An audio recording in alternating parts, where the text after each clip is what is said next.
I bet you can't tell what we're doing today, guys. I bet you do not know what we are doing. Taking a look at this guy right here. This is like a $900 PC. It looks cool. It smells like a computer, and we're gonna take a look at it today.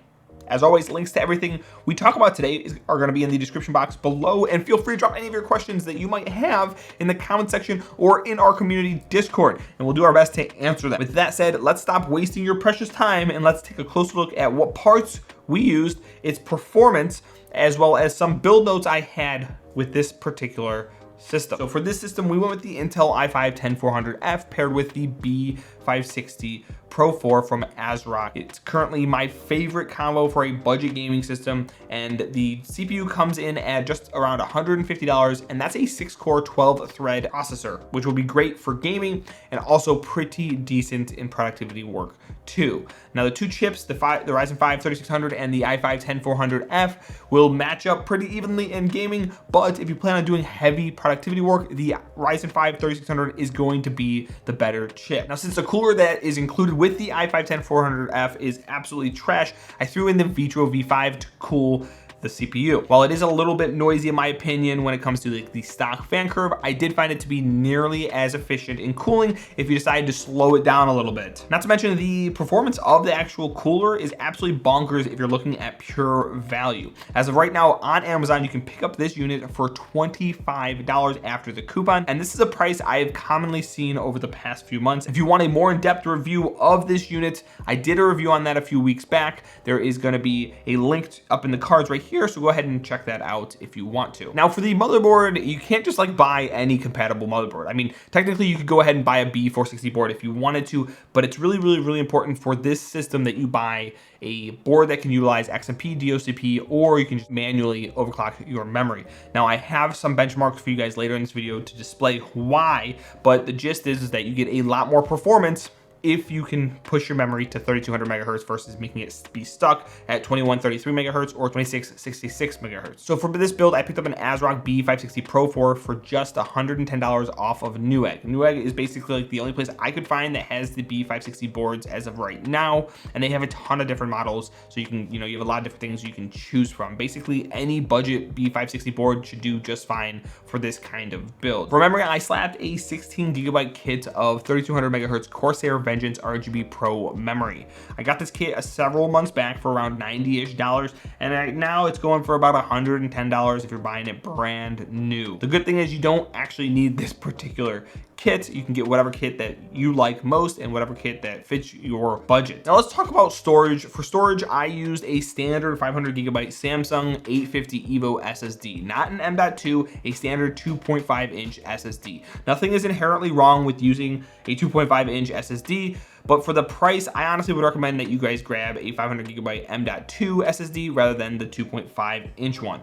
Why? Well, because they're more convenient to install. You put them in, you plug them in, you screw in that screw, and you're done. And you don't have to worry about the cables, like the SATA cables or anything like that. Moving on to the case, we have the VONTech X1. I have a lot to say about this case, but I'm gonna save most of it to after I show you guys the benchmarking and when we talk about kind of the build notes in general. It looks pretty good in my opinion. It provides plenty of airflow for your system, and I think it has a great price too at under 60 bucks. It's a solid value for a full ATX case, minus a couple things again that we'll touch base on after we go over the benchmarks. Now the power of the system, I use a new power supply that was sent over to me by a new company called Aries Game. They seemingly have been hitting the market pretty hard, and they have a ton of positive reviews on Amazon. Although, as we all know, just because they have good positive reviews on Amazon, that doesn't correlate with if the product is actually really good. In any case, the one I use for this build is the Aries Game AGV 750, which is their 750 watts, 80 plus bronze semi-modular unit that comes in at just around 65 to 70 bucks.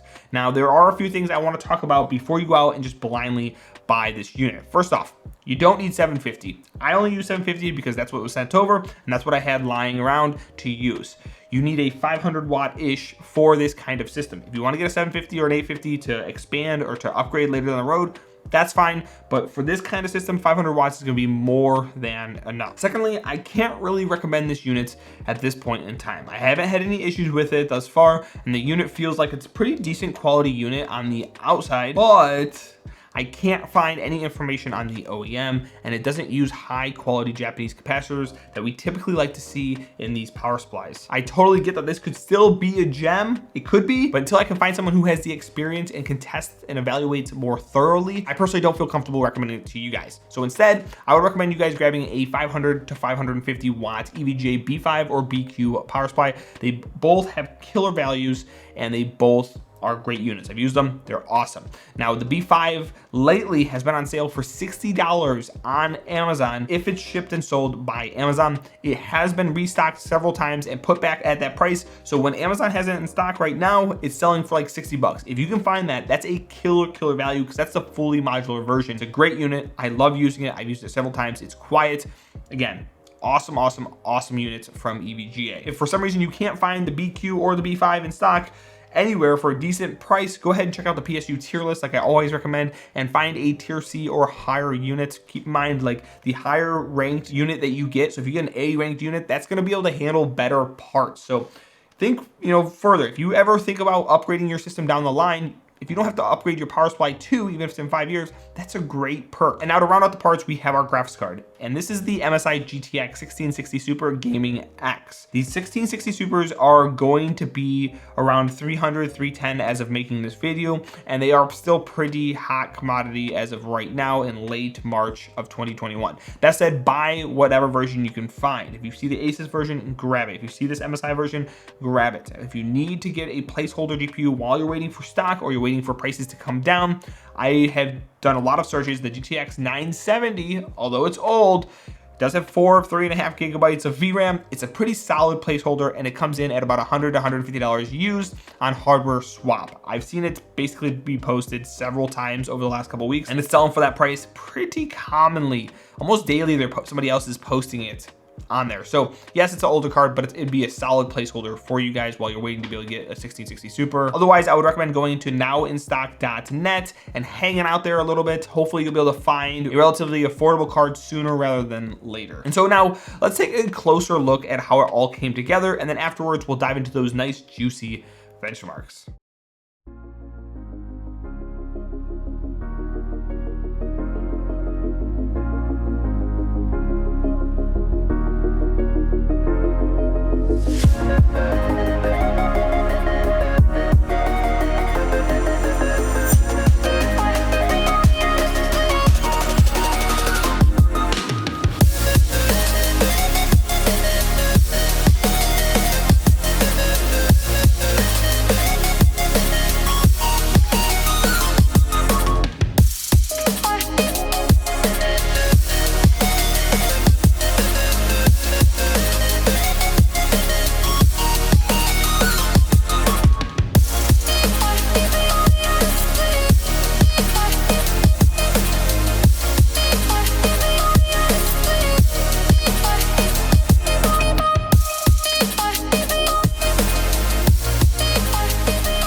All right, so let's go ahead and talk about performance now.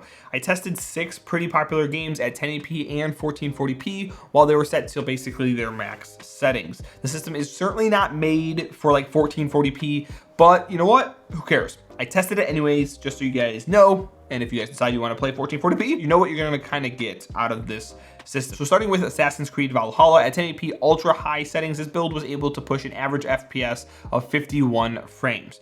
Not the absolute best, but if you tweak some settings, you'll be able to push your frames up a little bit more, and it'll definitely be very playable. Moving on to 1440p ultra high settings, this build was able to crank out an average FPS of 39 frames. And honestly, still not so bad that you can't tweak the settings to make it playable at 1440p in Assassin's Creed Valhalla. Next up is Total War Troy.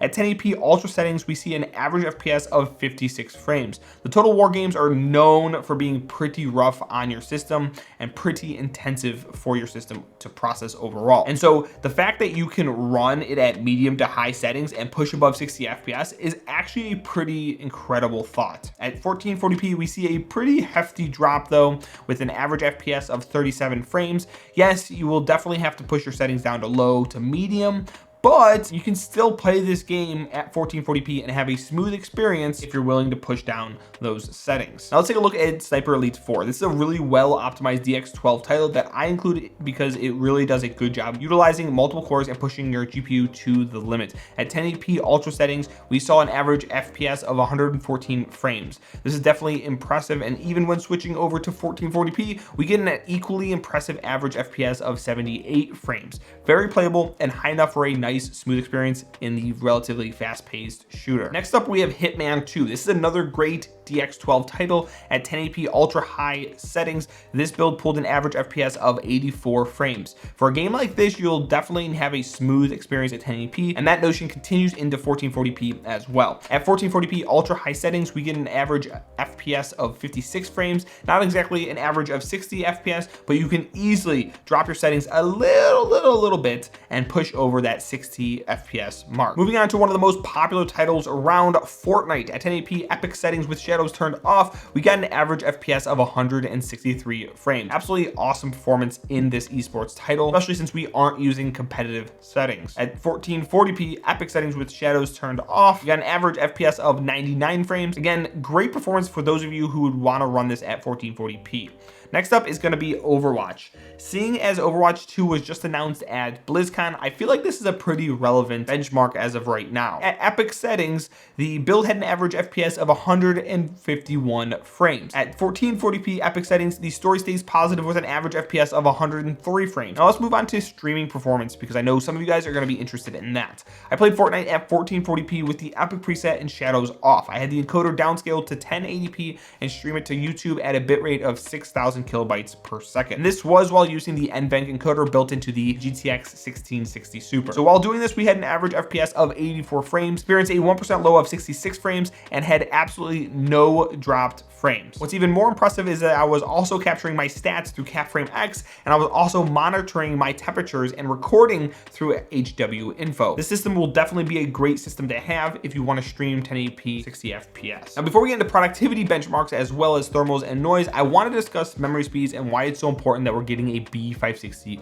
motherboard, or a board that can actually utilize XMP, DOCP, or manually overclocking your memory. So I did a couple tests within Total War Troy to display the importance of this idea and show the importance of utilizing the faster 3200 megahertz memory. In the battle benchmark, we see a 3.9% increase in average FPS, a 7.2% increase in 1% lows, and a 14.2% increase in 0.1% lows when using the 3200 megahertz kit over having that kit set to 2133 megahertz. This is further displayed in the campaign benchmark in the same scenarios, where we see a 4.6% increase in average FPS, a 16.2% increase in 1% lows, and a 20.3% increase in 0.1% lows. The importance of this testing isn't necessarily like the increase in average FPS, but rather it's the increase in 1% and 0.1% lows. This is why I emphasized why you want to have that board that can do the memory overclocking. Now, if you're running it at high, ultra, that kind of stuff, you're not going to see the biggest gap between 2133 and 3200 because we are kind of bottlenecked by the GPU in those scenarios. But there will be scenarios where the 1% and the 0.1% lows are increased, and so having more bandwidth on your memory is going to really help you. And for the price, the B560s are the same price as the B460s, so you might as well have it. Now, moving on to Cinebench R23, which is the productivity benchmark we did for this system, we found that the i5-10400F had a single core performance of 1060 and a multi-core performance of 8257. For comparison, the Ryzen 5 3600 at stock scored a 1210 in the single core test, and then it also scored a 8799 in the multi-core test. So that's the actual Ryzen 5 3600 that I have in my personal system. Set it to stock, and I ran the test several times, just as I did on the i5-10400F, and those were the scores that we had. So again, Ryzen 5 is a little bit better at productivity, but for gaming, it should be pretty similar. Last up for the benchmarks, we have noise and thermals. Now, both the CPU and GPU stay pretty cool throughout all of the testing. This chip doesn't get that hot. While gaming, I found an average CPU temperature of just 36 degrees Celsius and an average GPU temperature of just 61 degrees Celsius. On the flip side, in Cinebench R23, we had an average CPU temperature of 50 degrees Celsius and average GPU temperature of 36 degrees Celsius. Noise throughout all the testing was constant at 40 decibels because the fans that are included in the VONTech X1 are Molex powered, and that means they always run at 100% fan speed. Honestly, this was probably the biggest downer when it came to the VONTech X1, being that I'm not someone who likes to hear my system roaring at all times. Not being able to control the fan speed was a huge negative for me, so much that I actually went ahead and I switched all 4 fans out. I got rid of them. I switched them with the Game RGB fans. These are your typical like budget RGB fans you'll find off of Amazon. They move a good amount of air. They aren't too loud, even if you decide you want to put it to max speed. I mean, they're fine. And then the RGB on them are pretty good, cool looking too. And they can be controlled via an ARGB header on your motherboard. Unfortunately, you actually can't control the fan speed via the motherboard, which is a pet peeve of mine. It definitely does stink. You have to control it via like the little remote they include. So very similar to the Dark Flash ones that I tested out a few months back. I don't know if I actually tested them out on channel or not, but I did test them out.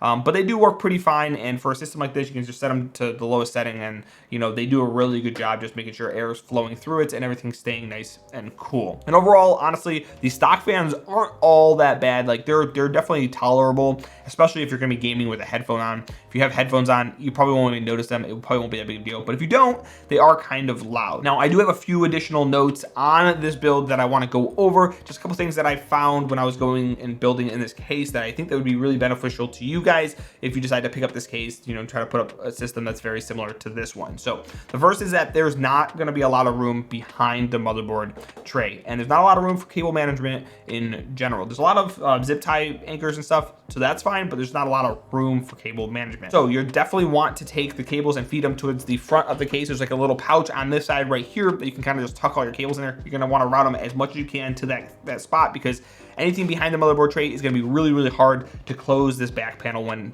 you know, you have the actual cables there. Like just the CPU cable that I have right here, it's hard to get this back on without these screws. It doesn't even go on properly unless I actually have the screws. So it is kind of a bummer. Second is going to be that the IO shield with the B560 Pro 4 and the Pro 4M is pretty junky overall. So for whatever reason, towards the top of the IO shield, everything's like shifted this way. So it's not aligned perfectly. And this happened on both the Pro 4 and the Pro 4M when I was doing builds with them. Everything's aligned in the system. I try to align them several times. It's just the cutouts are like wrong or something. I'm not absolutely sure what's going on, but the cutouts are just not where they should be. Just kind of annoying overall. You can still use all the ports. It's just, again, it's shifted and it just doesn't look that great. And lastly, the Vitro V5 has a pretty loud fan overall, especially towards the higher RPMs. At the lower RPMs, it's perfectly fine. Now, luckily, this CPU doesn't get all that hot even under heavy load, so it doesn't actually force the fan to get up to those higher RPMs, which make it really, really, really loud. So my suggestion to you guys is if you are irritated by loud fans, go to the BIOS, slap it on silent mode, and it basically keeps the Vitro 5 basically silent for this build. Now that doesn't work for like the Ryzen 5 3600 because you have higher spikes, you have random spikes. You don't get that here, so you don't get that like that ramp up, ramp down that you do get with the Ryzen 3000 and 5000 series chips. So this does a really good job at keeping the i5-10400F really, really cool. And so the total for this build is going to come in at nearly $900, not including the optional fans that I put in here. Of course, you are going to have to shop a little bit to find that GPU, but overall, I think this is a really solid 1080p entry-level 1440p gaming build that also looks pretty sweet too. Let me know what you guys think down in the comments below, and don't forget, I started streaming every single Wednesday from 8 p.m. to 10 p.m. Eastern. Thanks for hanging out with me today. Like, subscribe, and I'll see you guys in the next one.